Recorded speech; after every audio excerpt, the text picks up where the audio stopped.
soal meneguhkan tata nilai. Nah, tata nilai yang dimaksud di sini adalah misalnya soal norma. Norma itu misalnya kita menghargai orang yang lebih tua. Itu adalah tata nilai, dan dalam agama kemudian tata nilai itu diteguhkan. Jadi misalnya ada 10 perintah Allah yang mengatakan hormatilah ayah dan ibumu.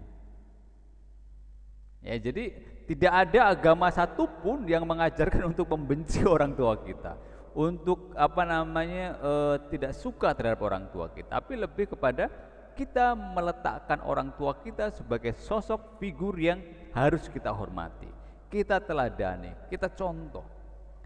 Meski ya dalam kehidupan kita sehari-hari di berita banyak yang mengatakan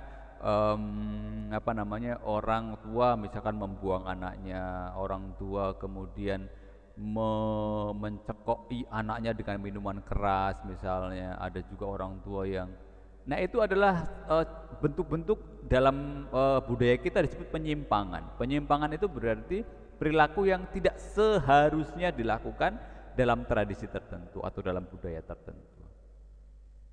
Maka sekali lagi tata nilai ini dalam agama diteguhkan untuk menghormati Tuhan misalnya, untuk menghormati mereka yang lebih tinggi misalnya. Maka dalam agama sekali lagi dalam 10 perintah Allah dikatakan dalam perintah yang pertama, siapa masih ingat 10 perintah Allah yang pertama? Vicky, 10 perintah Allah yang pertama apa? Jangan mengiri apa ya? Oke, 10 Allah. Jangan sembarangan, Pak. No. Ayo apa? Akulah Tuhan Allahmu, jangan menyembah berhala, berbaktilah kepadaku saja, dan cintailah saya semakin lebih dari apapun. Oke, ya, itu perintah yang pertama. Itu yang namanya meneguhkan tata nilai, bahwa kita diminta untuk mencintai Tuhan melebihi dari segala-galanya. Maka dikatakan kalau yang kemarin dikatakan, kalau pertemuan yang lalu, sumber keselamatan itu banyak yang mengatakan, ya ada yang mengatakan dari kekayaan, dari harta benda, dari possession, dari power, ya, dari jabatan, atau dari kekuatan gaib, ya. Tapi di sini agama mengatakan semuanya itu berasal dari Tuhan, ya. Tidak ada yang bisa menggantikan posisi Tuhan di situ, ya, bahwa Tuhan menciptakan segalanya. Maka hormatilah aku melebihi dari segala sesuatu. Nah, itu yang diperintahkan Tuhan, ya. Nanti terus kemudian ke Nando, ya, terus kemudian jangan menyembah berhala, tadi kan jangan menyembah berhala, berbaktilah padaku saja dan cintai aku melebihi dari segala sesuatu. Kemudian jangan menyebut nama Tuhan Allahmu dengan sembarangan. Terus kuduskanlah hari Tuhan. 4, hormatilah ibu bapamu. Jangan membunuh. Nomor 5, 6, jangan berzina. 7, jangan mencuri. 8, jangan bersaksi dusta tentang sesamamu. 8, jangan mengingini istri sesamamu. Bacanya sambil nafas dong. Memiliki sesama secara tidak adil. Oke, ya. Jadi itulah yang tata nilai yang sesungguhnya sudah ada dalam masyarakat, tapi itu kemudian oleh agama diteguhkan kembali, ditegaskan kembali. Jadi tidak ada sesuatu yang kemudian agama itu membuat sesuatu yang baru, tapi yang sudah ada dalam masyarakat kemudian diteguhkan. Dalam masyarakat manapun tidak akan ada, ya, yang mengatakan boleh mencuri, boleh ambil barang orang lain tanpa permisi, ya, boleh membunuh, ya. Tidak ada dalam tradisi manapun, tapi sekali lagi dalam agama itu tata nilai itu diteguhkan, ya, seperti Kati katakan tadi. Oke, next, selain tadi meneguhkan tata nilai, Ke depan yang lebih baik. kenapa kita Memuaskan kerinduan akan masa depan yang lebih baik. iya, itu yang disebut sebagai pengharapan. Jadi hanya agama yang meletakkan diri sebagai sesuatu yang memberi pengharapan bahwa nanti akan ada situasi yang lebih baik. Maka kita seringkali, ya, ketika kita dalam kegagalan gitu, ya, misalkan ulangan dapat jelek atau situasi kedukaan, ya, kita akan mendapatkan apa namanya kompensasi mendapatkan apa itu namanya penghiburan ya, bahwa nanti akan suatu saat kita akan mengalami sesuatu yang lebih baik ya. Di situasi kegagalan misalnya, itu pasti ada sesuatu yang error di situ, entah error atau kesalahan itu terjadi karena diri kita ya. Misalkan kalau nilai jelek, errornya misalnya oke, aku bangunnya kesiangan nggak belajar, atau errornya itu sistemnya kalau sistem online sistemnya lagi ngaconya misalkan jawabannya tiba-tiba nggak muncul atau itu. Kemudian error lain misalkan karena ini situasi daring, jaringannya tidak stabil sehingga tidak bisa ikut ulangan sehingga nilainya jelek.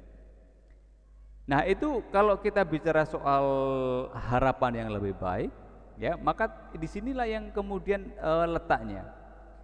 Jadi mungkin kita ketika kita tidak belajar ya, karena apa? Karena kita pasti mementingkan hal yang lain yang mungkin ya ini di luar kehendak Allah.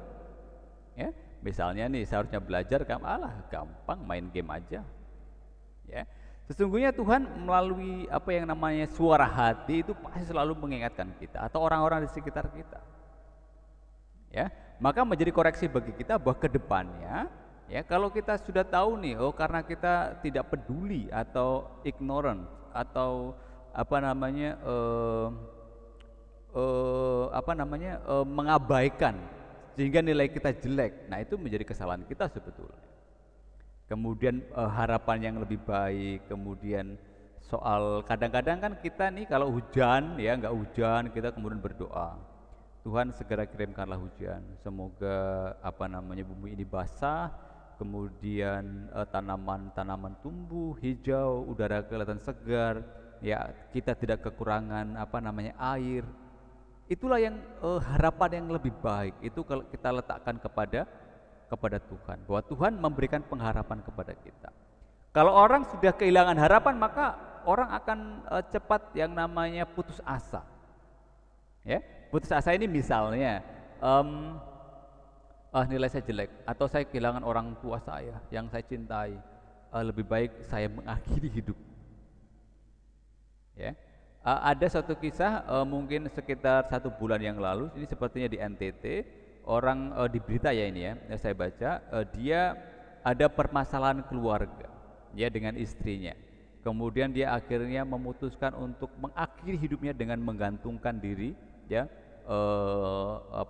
menggantungkan diri ya. Kemudian dia memberi wasiat kepada anaknya, maafkan bapak karena bapak tidak bisa menjadi bapak keluarga yang baik, tidak layak untuk menjadi ayah dari kalian, sehingga bapak memutuskan untuk mengakhiri hidupku. Ini karena apa? Keputusasaan, orang kehilangan harapan. Dia tidak yakin bahwa Allah mampu untuk memberikan sesuatu yang lebih baik. Nah, agama mengatakan bahwa ya, situasi berat apapun ya pasti akan ada solusi buat kita. Karena apa? Karena Tuhan tidak akan memberikan cobaan melebihi dari kekuatan manusia. Ya, itu yang harus kita yakini. Ya, jadi bahwa harapan yang lebih baik inilah kemudian agama memberikan sebuah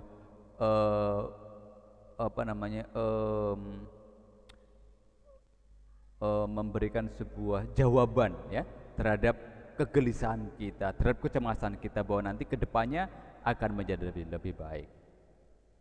Oke, terima kasih. Kita lagi, ada lagi selain keempat tadi?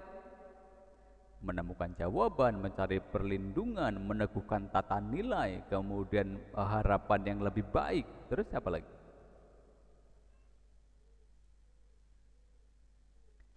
Udah kan Pak, itu doang, 4 doang. Ada yang menemukan yang lain kira-kira yang mungkin menurut kalian, ini juga termasuk di dalamnya. Ya.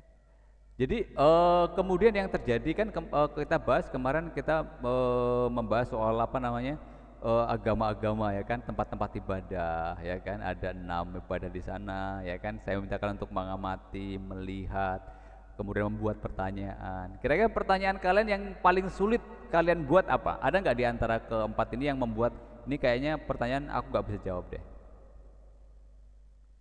Ada? Yang kalian buat kemarin pertanyaannya. Kita? Pertanyaanmu apa ya kemarin yang kira-kira kamu rumuskan sehingga membutuhkan jawaban bersama nih?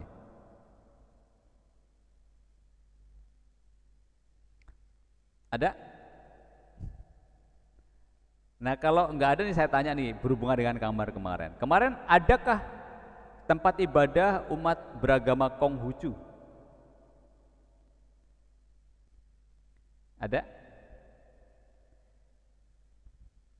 Ada nggak? Adakah tempat ibadah umat beragama Konghucu dalam keenam gambar itu? Vi? Aurel?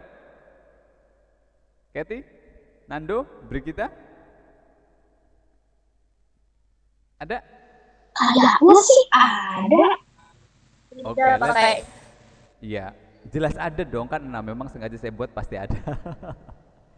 Ya, cuma urutan keberapa mungkin kalian lupa ya, tapi ada di situ. Nah, pertanyaan saya sebetulnya bukan di situ. Pertanyaan saya adalah apa nama tempat ibadah umat beragama Konghucu? Apa nama tempatnya? Kalau Katolik apa namanya? Gereja. Oke, Katolik, Kristen gereja ya. Kalau Islam? Masjid. Masjid. Kalau Buddha? Kelenteng. Wihara. Oke. Kalau Hindu apa Hindu? Wihara. Hindu loh, Hindu. Pura. Oke, pura ya, pura itu Hindu. Kalau Buddha? Yang kelenteng Konghucu. Kalau Buddha apa Buddha? Wihara. Oke, Buddha wihara. Terus kalau kelenteng apa? Kelenteng Konghucu. Konghucu ya, oke. Itu kadang-kadang kita mungkin lupa gitu ya. Oh, nggak pernah mencari, nggak pernah aware nih apa nama teman. Sekarang kita bicara soal kitab sucinya. Ayo, kitab sucinya. Kalau Katolik sama Kristen apa kitab sucinya namanya? Alkitab. Alkitab ya, bukan Injil ya. Kalau teman-teman kita yang Muslim, yang Islam itu biasanya kitab sucinya Injil, bukan ya, tapi Alkitab ya kalau menurut kita. Karena dalam Alkitab itu ada Injilnya, ada surat-surat, kemudian ada apa namanya kisah para rasul ya, yang mungkin ini kurang agak dipahami ya oleh teman-teman kita yang beragama lain. Tapi Alkitab ya. Kemudian kalau Islam apa? Al-Quran. Al-Quran. Oke. Sekarang Hindu. Weda. Weda. Yakin? Hindu kan? Iya, yakin nggak Weda? Yakin nggak? Kayaknya sih mereka Weda. Oke, let's Karena check. kan Hindu kan Weda. Buddha Kalau Tipitaka. oke, then Konghucu. oke, Konghucu. Ya biasa surat-surat itu. Enggak, namanya apa? No, apa? Coba silakan browsing dalam Ya waktu itu namanya kan. apa? Dalam waktu 1 menit silakan browsing. Apa nama kitab suci agama Iya Konghucu? udah Hindu Weda. Oke, Weda, oke, Hindu Weda. Terus Buddha Tripitaka. Terus kemudian kalau Konghucu?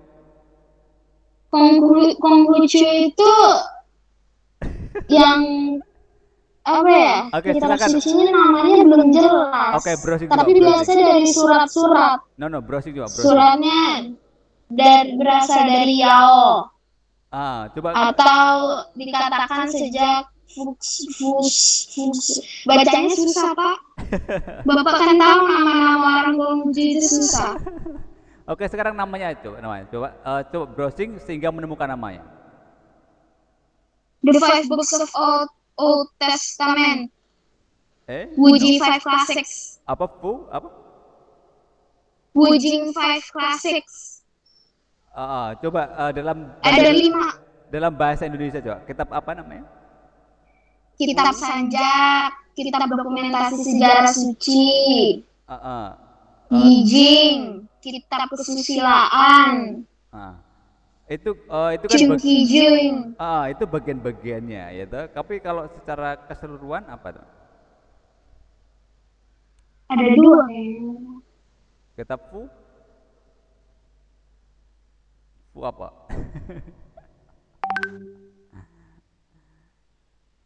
Oke Nando, kamu Gitu. coba browsing. Browsing ya, browsing. Kita beri kesempatan 1 menit browsing untuk kitab suci agama Konghucu. Karena ini yang baru, kadang-kadang kita nggak aware, kita nggak ngerti. Sishu Sishu Wujing itu Pak. Oke ya, Sisyu Wuhu, kucing ya. Jadi, Wujing. ya jadi ini coba kalian ini ya cermati. Memang ada beberapa sumber yang mengatakan apa agak berbeda gitu ya. Kadang-kadang kita confused ya, kita agak bingung ya, yang mana sih sebetulnya. Kayak Tripitaka sebetulnya itu kitabnya itu banyak gitu loh. Kitabnya banyak. Kayak Weda juga kitabnya banyak gitu. Jadi kayak Katolik itu kan hanya dijadikan satu buku nih, buku tapi banyak isinya tapi dijadikan satu buku. Tapi untuk Kalau mereka beda-beda. jadi Pisah-pisah. terpisah-pisah begitu ya. Jadi Sushi ada sendiri, Suking ada sendiri, Ah. Shijin ada sendiri. tapi kitab utamanya kan ada di situ ya, yang utama ya. Yang utama tadi Sishu Wujing. Nah, ya jadi itu ya, kita jangan sampai nggak tahu ya. Jadi untuk pengetahuan kita juga harus tahu bahwa di samping tadi tempat ibadah kan kelihatan mata tuh ya kan. Kalau apa namanya soal kitab sucinya kan kita nggak dipajang gitu ya, kita nggak ngerti, kita harus cari tahu itu ya. Jadi ketika orang bertanya, oh tahu nih, oh mereka punya kitab sucinya ini ya. Kemudian nanti keberagaman ini memang harus kita ini ya, kita hormati, kita hargai. Mungkin di metro atau di sekolah kita belum pernah menjumpai yang mengatakan oh aku Konghucu gitu. Saya juga belum tahu nih person gitu ya mengatakan oh agama saya Konghucu. Kalau Buddha saya sudah tahu, kalau Hindu saya sudah tahu ya, personnya gitu ya mengatakan saya agama Hindu, saya agama Buddha, saya agama Islam, Kristen, Katolik. Tapi kalau Konghucu saya pribadi belum pernah menemukan. Normalnya saya harusnya Konghucu, Pak. Normalnya harusnya saya Konghucu. Enggak, tapi karena keluarga udah pada belok, jadinya ya belok semua. Enggak, maksudnya ke Katolik. Jadi kalau Kathy pernah nggak menjumpai person orang gitu ya mengatakan oh agama saya Konghucu gitu? Pernah. Oke, then kalian Kathy punya tugas khusus dan tanyakan ke yang mengatakan saya Konghucu, apa kitab agamamu yang dia keluar dari mulutnya dia. Oh, kitab khusus itu ini, ya. Oke. Ada lain? Nando ada pernah ketemu berjumpa dengan saya beragama Konghucu? Gita? Konghucu. Belum juga ya. Aurel? Belum tahu ya.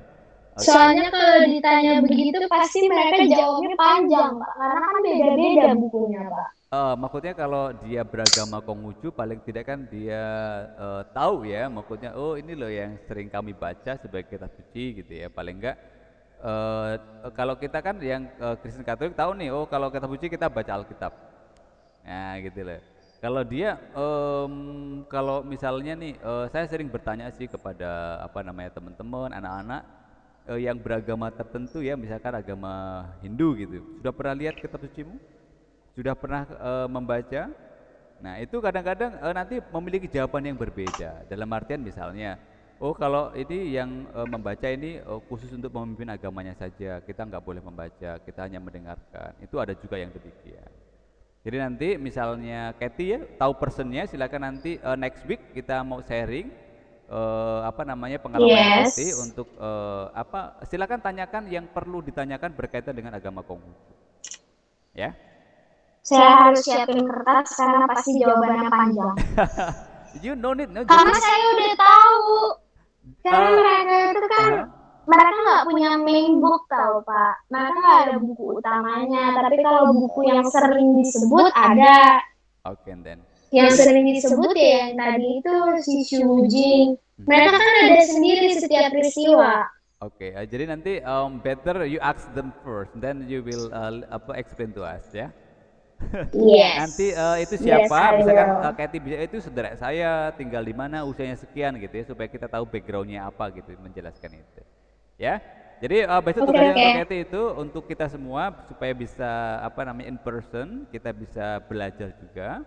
Atau mungkin Kathy bisa nanti undang di kelas kita untuk bisa Google Meet untuk menjelaskan kalau Konghucu itu begini loh, kitabnya ini, tempat ibadahnya ini, saya sering beribadah di tempatnya di sini gitu.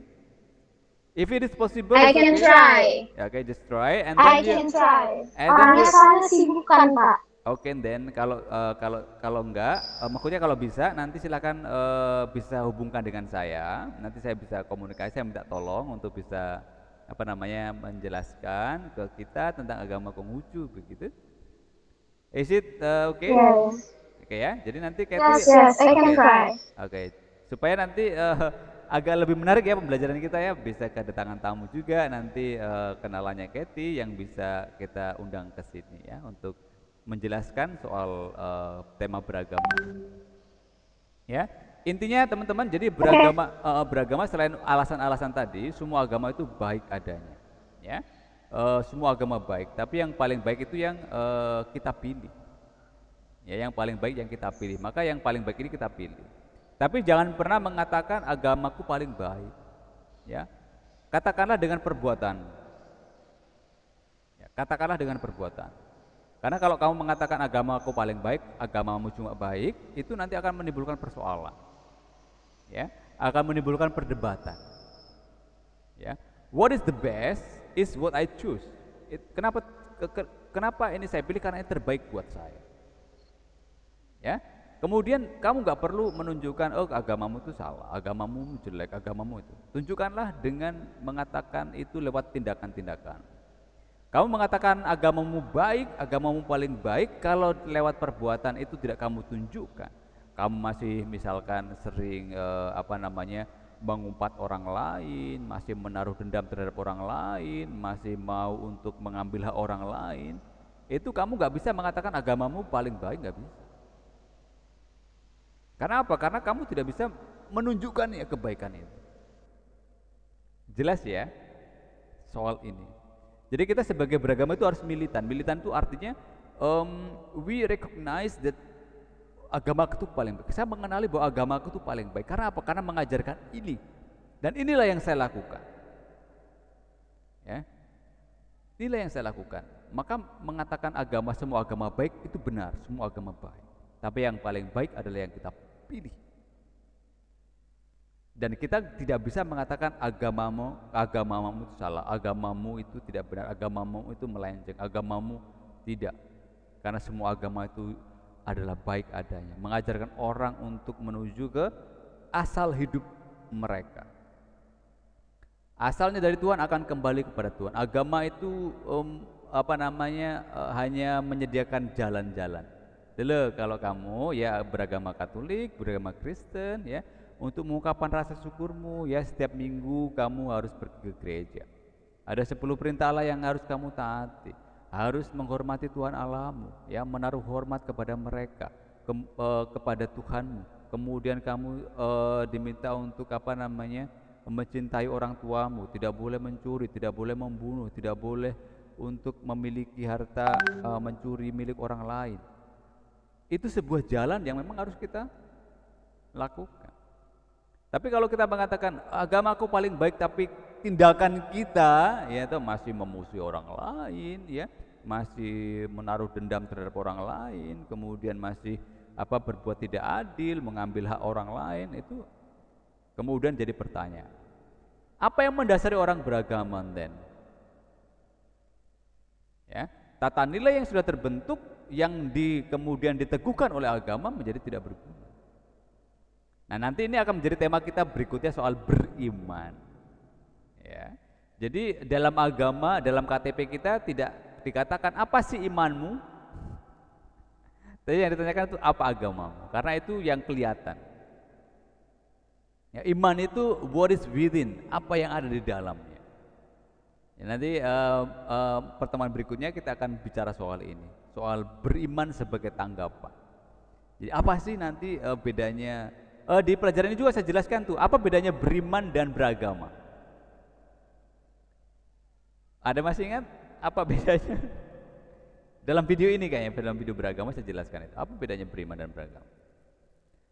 Atau nanti kita bahas tuh tema beriman saja ya, apa yang membedakan apa. Tapi untuk secara garis besar bahwa iman itu soal ungkapan ya, soal apa yang ada di dalam hati kita. What is within? Kepercayaan. Ya, lebih kepada apa yang kita yakini, apa yang kita percayai gitu ya, lebih ke situ.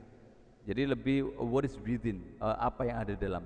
Tapi kalau agama itu lebih kepada ungkapan-ungkapan. Misalkan kalau orang Islam ke masjid, kita ke gereja, orang Katolik ke gereja, kemudian kalau yang Hindu ke pura, kalau yang Buddha itu ke vihara, kalau Konghucu itu ke kelenteng, ya itu lebih kepada ekspresi-ekspresi, ungkapan-ungkapan ya yang berkaitan dengan keberagaman, berkaitan dengan ritual gitu ya.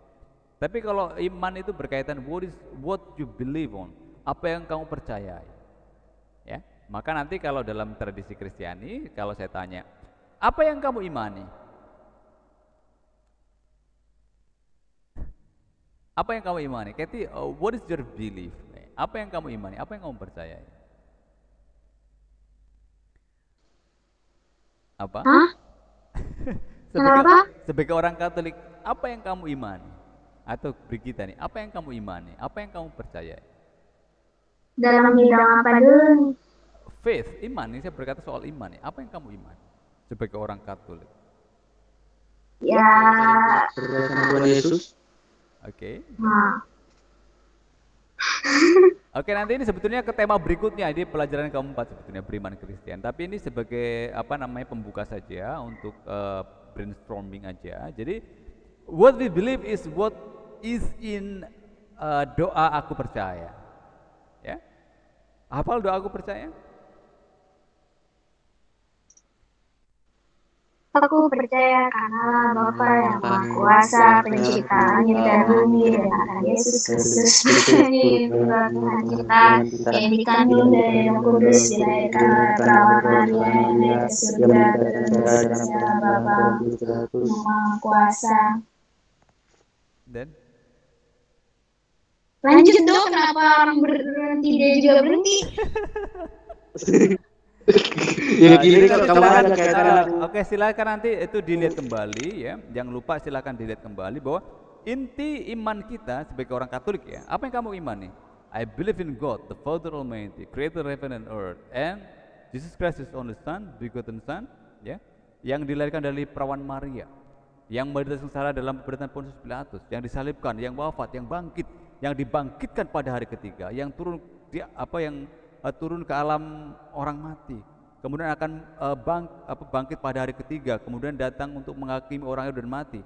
Aku percayakan Roh Kudus, gereja Katolik yang kudus, persekutuan para kudus, pengampunan dosa, kebangkitan badan, ya, dan everlasting life, ya,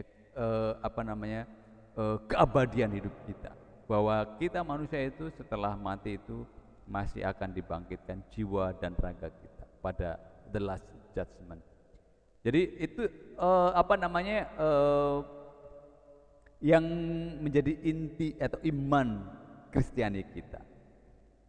Oke, saya kira three of us seperti biasa ya, kita sepertinya mungkin teman-teman kita emang kesulitan soal ini ya, jaringan ya.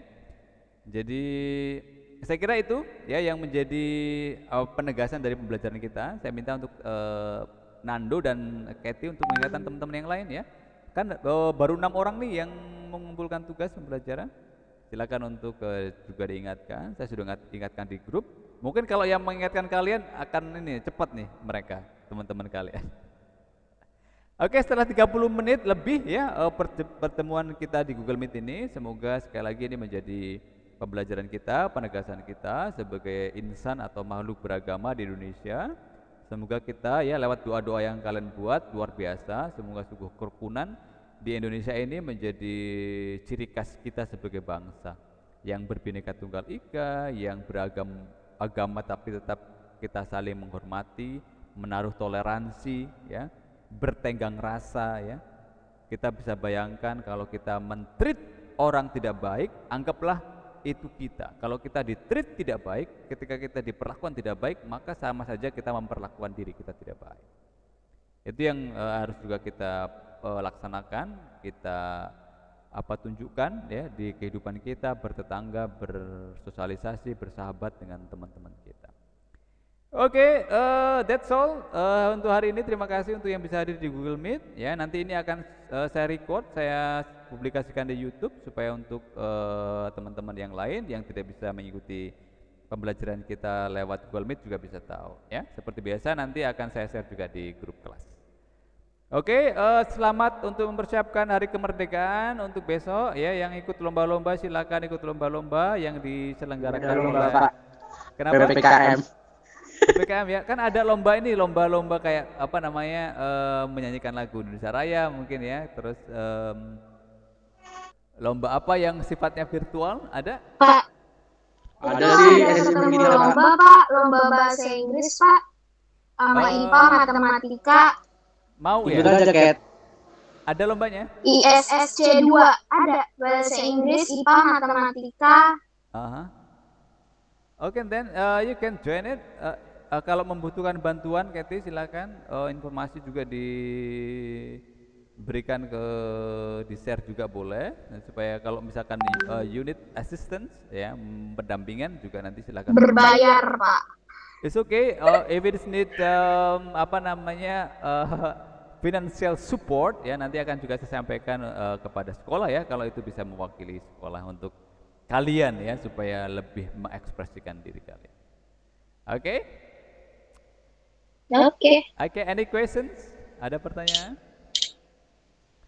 Oke, pertanyaan terakhir buat kalian berdua. Apa tema kemerdekaan kita tahun ini? Belum lihat, Pak.